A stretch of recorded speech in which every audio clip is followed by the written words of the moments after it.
pessoal, nós estamos de volta com o Bastidores do Poder e agora aqui no estúdio a gente recebe a deputada federal pelo PSB, Tabata Amaral. Deputada, muito bom dia. Bom dia, muito obrigada pelo convite, estou muito feliz de estar aqui com vocês e também bom dia a todos que estão nos acompanhando. A gente está feliz que a senhora está aqui com a gente também. É difícil chamar uma menina novinha dessa de senhora, né? Ai, podemos chamar de você, porque não vai dar certo. Ah, não, porque não dá, né? Não dá muito certo. Senhora, só alguém mais velho do que eu. Bom, Tabata, vamos começar com um assunto que está dominando aí a política, que é a história das federações. E a tentativa aí da esquerda, né, PT, PSB, PSOL e o PCdoB, em se juntarem para formar uma federação. E alguns percalços nesse caminho, inclusive pensando já nas eleições seguintes, né, para prefeito, e você é um percalço aí na história. Por quê? Se avalia a possibilidade de você ser candidata a prefeito de São Paulo, pelo PSB, na próxima. Como é que está isso? Qual é a sua opinião? Qual a sua posição? O que você tem defendido?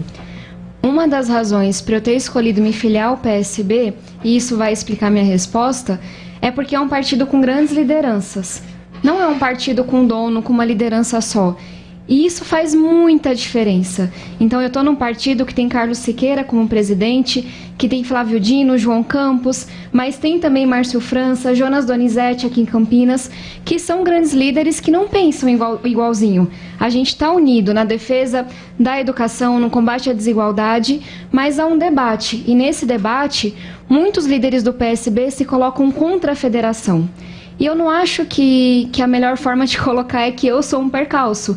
Eu faço parte de um grupo, junto com governadores, ex-governadores, lideranças do partido que acham que a federação é muito negativa para o país, no caso do PSB se unir ao PT e a outros partidos. Por quê? A federação foi uma solução que encontraram para os partidos pequenos que deixariam de existir, para a gente explicar para a população que está nos ouvindo. Então, é como se você fizesse uma coligação que vale até aquilo ser desfeito. É como se fosse um partido só. E num Brasil tão grande, tão desigual e também tão diverso como o Brasil, eu realmente acredito que nós precisamos de alternativas dentro do campo progressista. A visão que o PSB tem para o Brasil é uma visão progressista, mas é uma visão diferente da do PT. Eu acho isso muito positivo.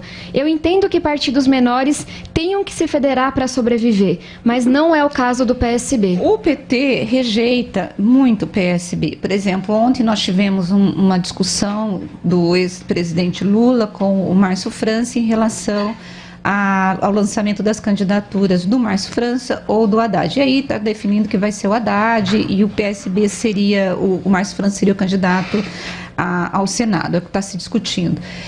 O que difere o PT do PSB? Só que o PT, quando ele fala do PSB, ele diz que o PSB se alia com a direita, é um partido adesista, que não teria a mesma ideologia. Na tua opinião, onde estão as diferenças entre os partidos? Primeiro, eu preciso rebater essas falas que são mentirosas sobre o PSB e dar um passo para trás e dizer que o que foi definido na reunião de ontem entre Márcio França e Lula não foi que Haddad seria o candidato ao governo, mas sim que vai haver uma pesquisa em que a gente vai entender quem tem a maior chance de unir a população de São Paulo para ir adiante. E eu estou muito convencida, porque já vi algumas pesquisas, porque conheço as propostas do Márcio França, de que ele é a pessoa que tem maior capacidade de trazer um debate não polarizado, mas pautado em proposta, e unir a população. E aí, em relação a essas críticas que vem vindo, eu acho que é importante separar duas coisas. O que está em jogo aqui, quando a gente fala de federação, não é quem que o PSB vai apoiar presidente, ao governo do estado e por aí vai. É se o PSB, sendo um partido tão grande, com história, com projeto, vai ser uma sublegenda do PT. Eu acho que isso seria muito triste para o partido de Eduardo Campos, o partido desses grandes líderes que eu acabei de nomear, virar uma sublegenda. Não estou negando a existência do PT, estou dizendo que no Brasil cabe uma centro-esquerda forte. E se o PSB vira uma sublegenda do PT com a federação, eu acho que a gente perde uma oportunidade enorme de ter uma esquerda moderna nos moldes da Espanha, nos moldes de Portugal, para pautar, para defender seu projeto de país, que é diferente do projeto do PT. E aí, obviamente, essas críticas que são rasas, que são baixas, elas é uma forma de você manipular quando um partido se coloca e diz: olha, meu principal objetivo é sim combater a desigualdade, mas não olhando para fórmulas antigas. A gente, graças a Deus, já saiu da época em que as alternativas eram União Soviética ou aquele capitalismo selvagem. A gente tem partidos como o Partido Socialista Espanhol, português, que estão conseguindo reduzir a desigualdade, garantir uma renda mínima, avançando economicamente, com responsabilidade fiscal. Talvez seja a principal diferença quando a gente fala do PSB. Tabata, você fala que o PSB é um partido grande, né? O PSB, assim, quando eu olho, eu vejo o PSB aqui em São Paulo com certa representatividade. Eu vejo ali no Espírito Santo e vejo o PSDB, o PSB, desculpa, oh, caramba, né? Lá em Pernambuco, com toda a linhagem do Miguel Arraes. Aonde mais o PSB ele é expressivo? Rio Grande do Sul, Distrito Federal, Tocantins. Esse Brasil é muito grande. E aqui eu posso dizer vários estados em que nós temos candidatos ao governo. E, de novo, gente, a discussão não é PT versus PSB. Não. Por que um partido com história, com grandes fazedores, com grandes lideranças, precisa virar uma sublegenda de um outro partido? Não precisa. Mais difícil nessa questão das federações é você conseguir unir os líderes que mandam em partidos numa legenda, numa coligação única, vamos chamar assim. Por exemplo, e nos estados, nos estados e municípios. Eu não consigo ver, por exemplo, um PSDB com o MDB unido para poder e abrindo mão do poder de fazer a gestão de um partido, do controle das negociações. Você está lá na Câmara, você sabe como é o jogo político, né? Das composições e das alianças políticas.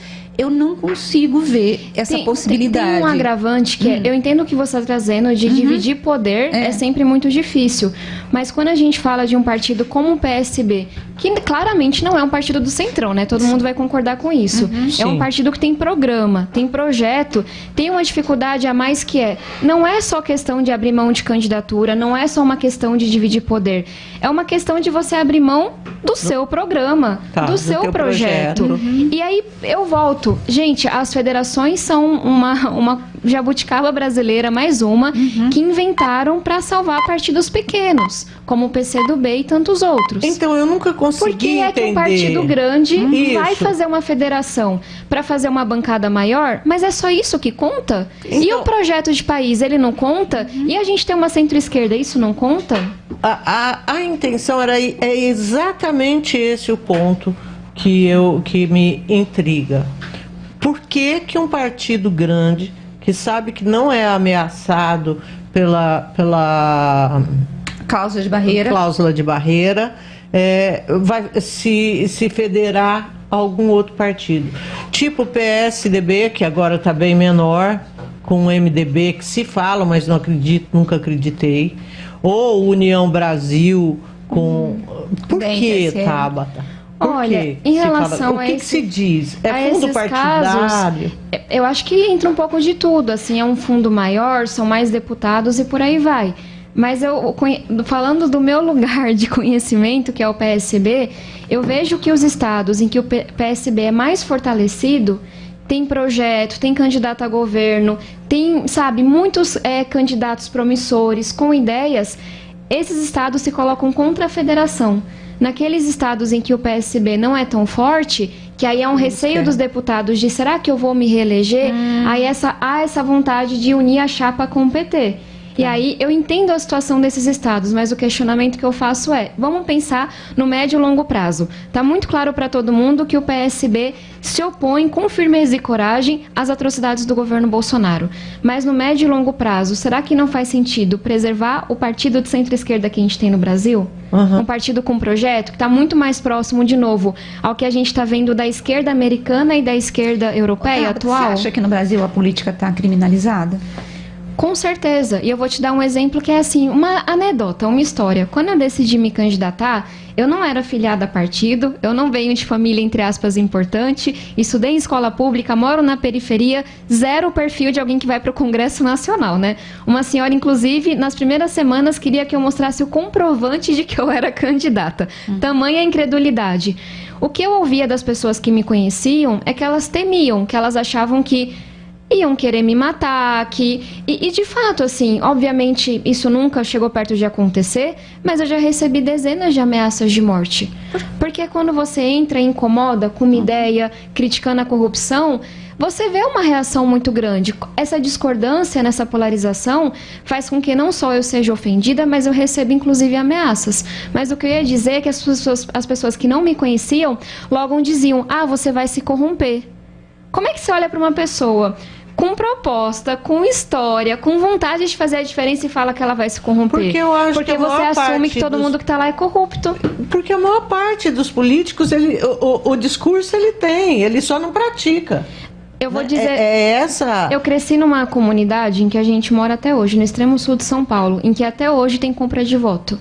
Até hoje são os mesmos grupos que vão lá, dividem a comunidade. Eles nunca estão por lá, mas os cabos eleitorais chegam a dividir as ruas. Então eu cresci achando que política era para quem não prestava.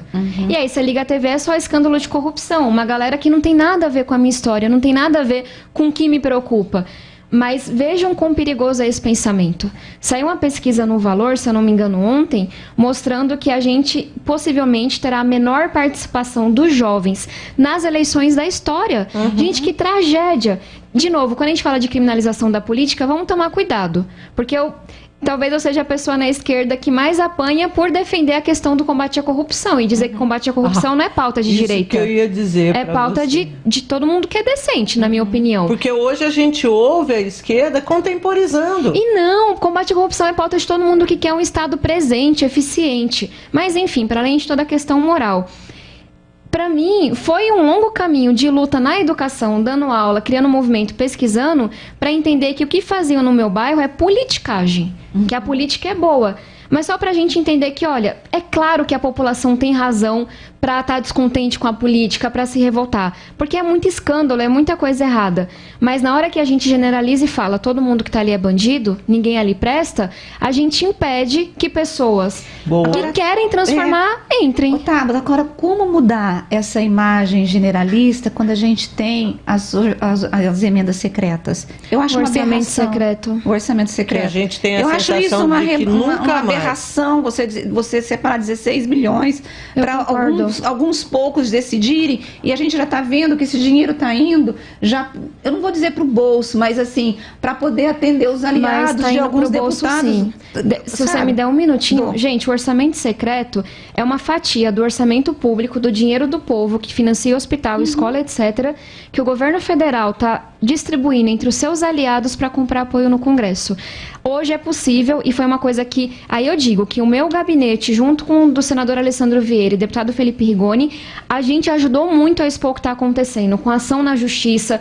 Vocês podem pesquisar, eu posso até colocar no meu Instagram depois, que é Tabata Amaral SP. Você vai pesquisar Tabata Amaral e vai estar zero. Você pode pesquisar quem é a pessoa que se acompanha na política e ver se recebe orçamento secreto. Sabe por quê?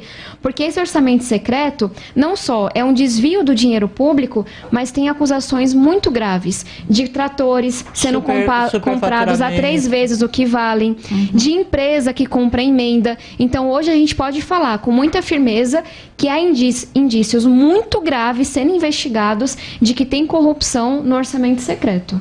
Então, e como é que faz? Minha gente, aí é a resposta que cabe a mim dar, que é a resposta dura. É acreditar cada vez mais que a gente tem que ocupar a política e não menos. Porque eu vejo que as pessoas estão sem esperança. Mas olha, em 2020, eu apoiei cerca de 100 jovens no Brasil inteiro, de forma direta ou indireta, que estavam se candidatando. uma galera assim massa, sabe? Comprometida com a ética, diversa. Cerca de 30 foram eleitos. E eu tô falando aqui de 2 prefeitos de cidade média. De vereadores, vocês vão falar, é muito pouco. Mas a gente tá começando. Mas é um começo, né? Esse ano, obviamente eu não posso dizer porque a campanha não começou ainda. Mas eu vou dizer para pelo menos uns 10 estados, pessoas honestas que eu conheço, que estão se candidatando a deputado federal e estadual. E vou além, vou ser mais ousada. Eu achava que ninguém que estava lá prestava. E aí eu entrei no Congresso e eu vi que tem uma parte que realmente está ali para roubar ou não fazer nada. Agora tem uma parte que está há anos lutando para fazer um trabalho sério e que acabou sendo jogada no bolo. Então, tem gente séria. O problema é que a população está tão revoltada que não quer nem acompanhar. Então vai lá e pesquisa. O seu parlamentar recebeu orçamento secreto? Se recebeu, não vote nele. O seu parlamentar tem algum projeto? Aprovou quais projetos durante a legislatura? E aí é a resposta que eu brinco que cabe a mim esse papel difícil. Na hora que a gente desacredita e aperta o botão do dane-se e elege alguém como o Bolsonaro, como a população elegeu, olha o desastre. Olha a tragédia da pandemia, olha quanta gente morreu, olha quanta gente desempregada. A gente tem que voltar a se ocupar da política. Ô, Tabata, tem uma ouvinte aqui que é sua eleitora, ela disse que a Silvana, ela disse que votou em você e cabe ao partido de vocês não virarem sublegenda do PT, a maior vergonha do país, se acontecesse isso, segundo ela. E ela está perguntando quem seria o candidato a presidente do PSB. Silvana, muito obrigada pela sua pergunta e também pelo apoio.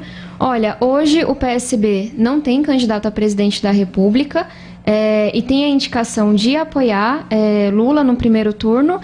É uma posição que eu respeito, mas que eu discordo e eu venho expondo isso com muita tranquilidade.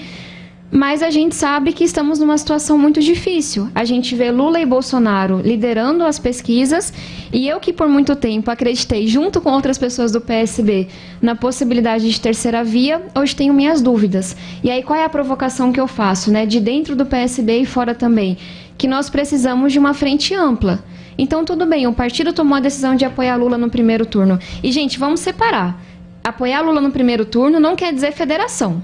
E eu acho que isso é muito importante, porque senão você está dentro do partido e sequer pode fazer crítica. Eu sei que você discordou, você já colocou eu discordo, né? Não fica incoerente você ficar num partido que apoia o Lula, já que ele foi denunciado por corrupção e uma série de questões envolvendo Vou voltar à questão que eu trouxe. Qual é a coisa que mais me apaixona no PSB? É ter muitas grandes lideranças que pensam diferente. Tem outros líderes que concordam comigo. Mas eu nunca vou... Mas você vai respeitar a decisão da legenda. Eu vou respeitar a decisão da legenda. Tá. Provavelmente não será o meu voto no primeiro turno, enquanto cidadã. Entendi. Mas é importante a gente entender que a gente não vai concordar 100% com ninguém.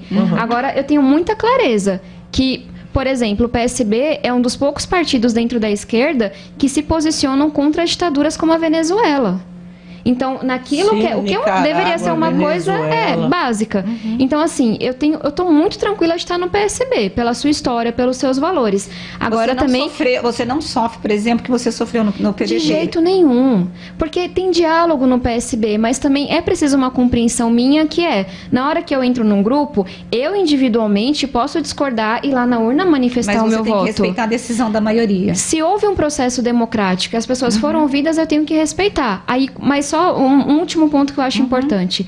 Tudo bem, o PSB vai apoiar o PT. Respeito, mesmo que não fosse o caminho que eu individualmente seguiria.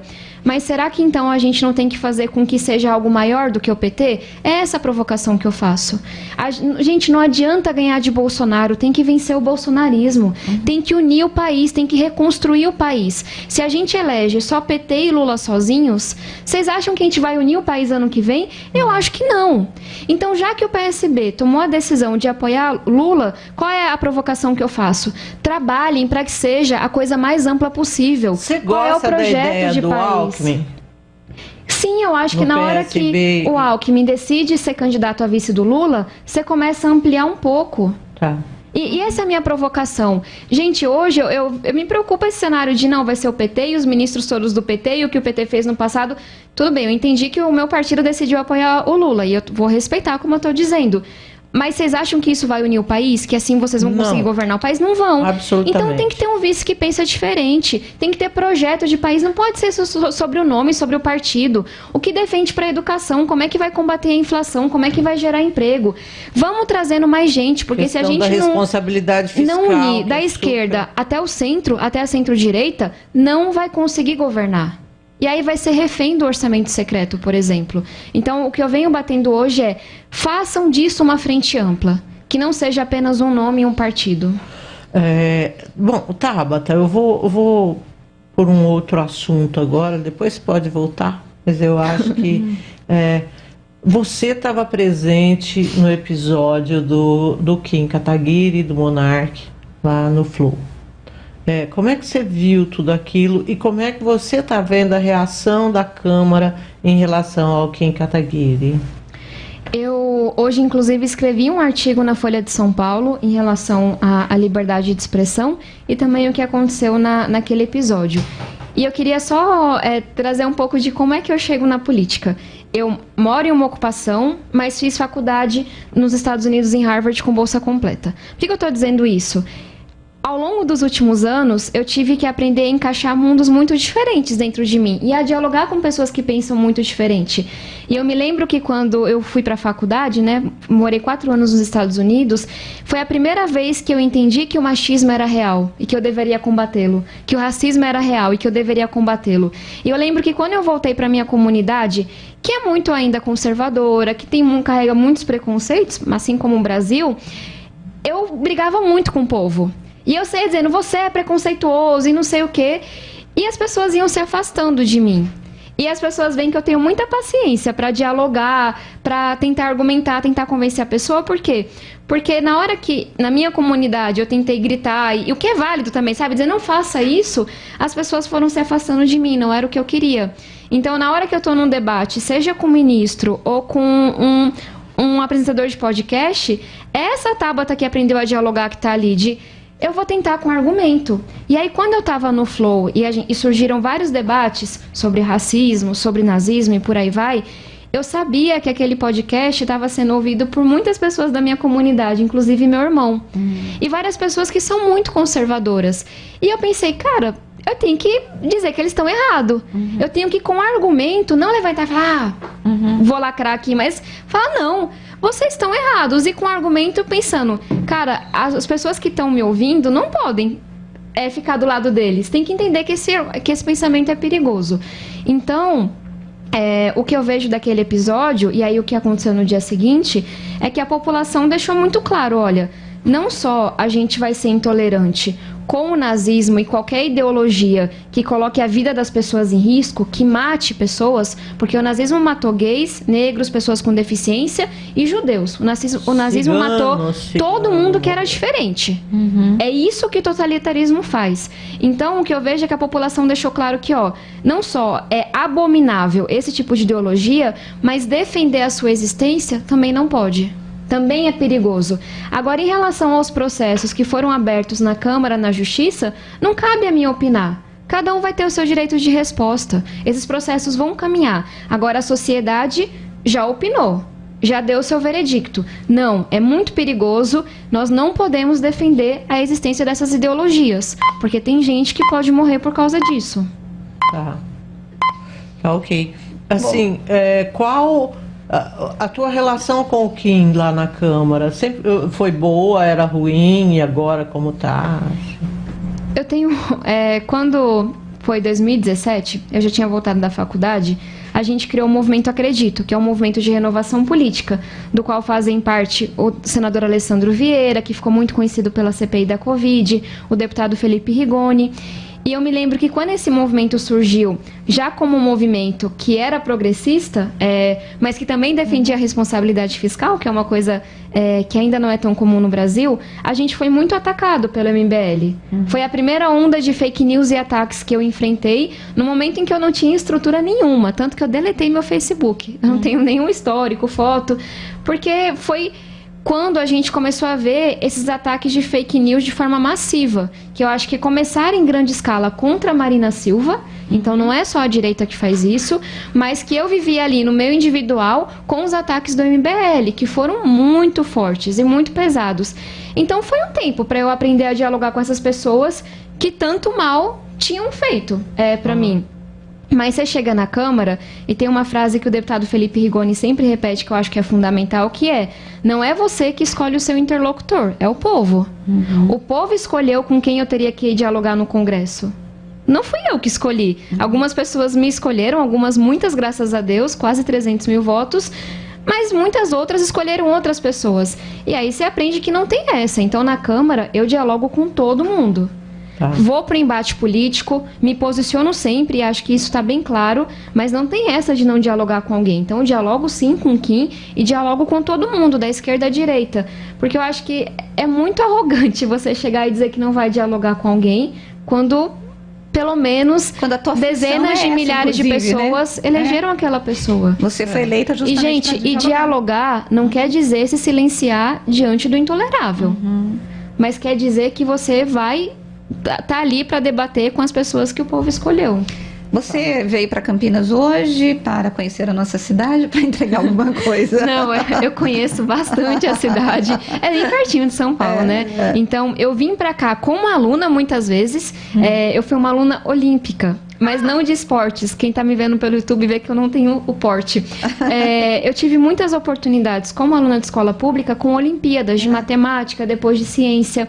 E eu fui para algumas Olimpíadas mundiais na equipe brasileira, de legal. Química, astrofísica, astronomia. E alguns treinamentos eu fazia na Unicamp como estudante, com bolsa, então muito legal. Então conheço desde o ensino médio e também vi muitas vezes. A gente apoia muitos projetos aqui com emendas parlamentares, enfim, é um lugar que eu tenho um carinho muito grande. Hoje eu vim com 2 missões e depois 3 missões. Eu vou para Limeira. A primeira, eu tô há 2 anos numa luta contra a pobreza menstrual. O que é isso? De cada 4 meninas, a gente sabe, mulheres, que uma já faltou às aulas por não terem absorvente. Absurdo. Isso é absurdo, isso é nojento, isso é triste. É uma pessoa não poder estudar porque não tem aquela coisa tão básica. E aí eu apresentei um projeto, quase 2 anos atrás, para que nós tivéssemos a distribuição de absorventes em escolas públicas, postos, presídios, como a gente tem a distribuição de camisinha. Naquele momento eu fui muito atacada, muito xingada, porque a menstruação infelizmente ainda é um tabu, mas hoje, 2 anos depois, muitos municípios e estados criaram programas robustos de distribuição de absorvente, de formação para falar sobre isso sem tabu. E aí eu tenho muito orgulho, porque eu realmente participei aqui no estado, inclusive participei do lançamento para que toda escola estadual tivesse o absorvente para as meninas que precisam. E aí eu fui convidada pelo diretor Arnaldo, da escola estadual que fica em Campo Grande, imagino que vocês conheçam. No distrito do Campo Grande. Da escola estadual Tenista Esther Bueno, para conhecer a inovação que eles tinham feito. O diretor Arnaldo, junto com as alunas, com as professoras, criou uma máquina que ele distribui um cartãozinho para a menina que precisa. É uma coisa assim linda de ver. Coloca o cartão na máquina, fica escondidinha, a menina que precisa pega o seu absorvente, para que ela não seja exposta. Então ele não tem que ir na sala e perguntar quem está precisando. A menina fala com a voluntária da sala, com a representante, pede o cartãozinho, vai na máquina no cantinho, pega o seu absorvente e tem aquilo. Assim, professor Arnaldo arrasou, eu achei linda a iniciativa e eu fiquei com a missão de levar para a Secretaria do Estado, levar para outros lugares para que ela possa ser copiada. Aí estou na minha segunda missão, conversando com vocês, que está sendo uma alegria, e saindo daqui tem uma reunião com o Jonas Donizete, que é uma grande liderança do nosso partido, está hoje como presidente estadual, e aí eu pego estrada para Limeira. Certo, então são minhas missões. Pensando aqui em Campinas, Federação, PSB, PT... Não vai rolar. Não rola. Não rola de jeito nenhum. Aqui em Campinas não rola, cara. Não rola. Sai morte. Isso. Gente, o Roger, ele está dizendo que a entrevista é excelente, que ouvindo essa moça, até começa a acreditar que a política brasileira tem solução. Oba, tá vendo? Você eu acho trazendo... lindo esse... Roger, certo? Roger. Roger, só um comentário. Você não precisa concordar com tudo que eu digo, nem assim, com um pedacinho do que eu digo. Mas eu realmente acho que eu tenho uma missão, que é um pouco ingrata às vezes, de que as pessoas voltem a acreditar, não nos políticos, mas na política, que a política é lugar de transformação. Agora, a gente tem um outro ouvinte, o Claudinei, disse assim: estragou o programa, deputada do absorvente. Meu Deus, fui. Desligou. Eu não meu Deus. esperava ouvir isso 2 anos depois. Quando eu apresentei o projeto, eu recebi mensagens pornográficas. Eu fui xingada, eu fui atacada por meios de notícia tradicionais.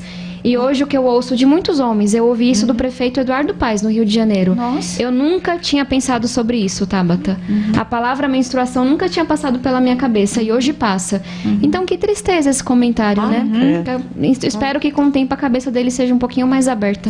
Mas fique com os outros comentários Não, de tá pessoas. tudo bem. Tem vários comentários aqui de pessoas elogiando e pessoas dizendo que a política tem jeito. Tomara, né? Graças a Deus nós temos alguns respiros diferentes. Ô, Tabata, para a gente encerrar a entrevista, a tua experiência como deputada federal, você acha que tem ainda muito preconceito de gênero, até por a idade de você ser novinha? Como que foi enfrentar isso no Congresso? Total, muito preconceito. E aí vai desde a coisinha pequena. Até hoje eu sou barrada na Câmara dos Deputados. E ninguém é obrigado a conhecer meu rostinho. Mas se eu estou com a identificação de terno, por que é que me barram e não barram nenhum homem? Até hoje, quando as pessoas discordam de uma votação minha, o que é natural, minha gente, vamos debater. Eu adoro debater. A pessoa vai lá me chamar de vagabunda pra baixo. Essa é a palavra. A gente fez um levantamento do número de vezes em 8 dias que eu fui chamada de puta. Isso nas redes sociais? Nas redes sociais. Nossa. E eu tô dizendo as palavras, gente, não é pra ofender, e eu peço desculpas, mas porque se eu não falo, vocês não vão entender do que eu tô falando. E aí, isso vai escalando. Eu já recebi ameaça de morte. Eu tenho um processo na justiça por gente que, enfim, escreveu e falou coisas horríveis sobre mim. Já tive que andar com escolta. E isso é muito raro você ver acontecendo com um homem. A discordância política, ela é natural, ela é boa. Vocês têm todo o direito de ir nas minhas redes sociais para dizer concordo, discordo, gosto, não gosto. Mas ninguém tem o direito de atacar a minha integridade física. E aí, eu acho... Como que você lidou com isso emocionalmente? Quando sai da discordância e é crime, a gente entra com processo e às vezes aciona a polícia. Sim, mas eu tô falando emocionalmente. Emocionalmente, eu tenho que cuidar da minha saúde mental. Eu perdi um pai com 39 anos de idade para as drogas, mas eu perdi muito mais por causa do preconceito que a gente tem com doenças da mente. E eu vou cuidar da minha mente, então eu faço terapia todas as semanas. E eu não tenho vergonha de dizer isso. Terapia, gente, eu sei que muita gente não tem acesso, mas não é para quem tá doente. É para quem tá querendo exercitar a sua mente, cuidar. Então, eu tenho um time maravilhoso, eu tenho amigos incríveis que me apoiam muito, eu faço terapia, exercício eu tento fazer mais ou menos, mas a gente tem que se cuidar. E o que é crime, tratar como crime que é. Exatamente, mas terapia também é para não ficar doente, pessoal. Exatamente. E a gente tem que ter menos medo de falar sobre saúde mental. Sim. Tá certo. Muito obrigada, deputada. Bem-vinda a Campinas e que você possa voltar outras vezes e trazer boas notícias, né, Zezé? Exato. Com certeza. Pessoal, quem quiser me acompanhar é @TabataAmaralSP. E só um merchan, eu tenho um clube do livro, que é gratuito. Você sabe que eu sigo, né? O nosso lugar de leitura? Então, eu vou fazer... temos um clube do livro, pessoas do Brasil inteiro participam. E eu consegui que o professor Sandel, de Harvard, que escreveu Justiça, Tirania do Mérito, faça uma sessão com os membros do clube do livro. Se inscreve. Você não vai me inscrever. Vai ser bem legal. Eu até fiquei com vontade, mas falei, não tenho tempo, não posso enfiar mais isso na minha agenda, sabe? A gente já leu 13 livros juntos, mas dá trabalho. Em 2019, eu li 50 livros. Quê? Eu Acho leio que meu bastante. recorde é tipo 17. Eu leio bastante. Só que o compromisso de ter a reunião, depois participar, é isso que eu não quero ter, né? Mas eu sigo lá no Instagram, o Clube do Livro. Mas fica aí o merchan, @nosso lugar de leitura. A gente não fala de política, porque tudo é político, mas não fala de partido e é aberto para todo mundo. É muito legal. Joia. Obrigada, viu, deputada? Obrigada pelo convite. Nos vemos nas próximas. Foi um prazer. Muito obrigada e volte de novo. Muito obrigada, pessoal. Um bom dia para todos.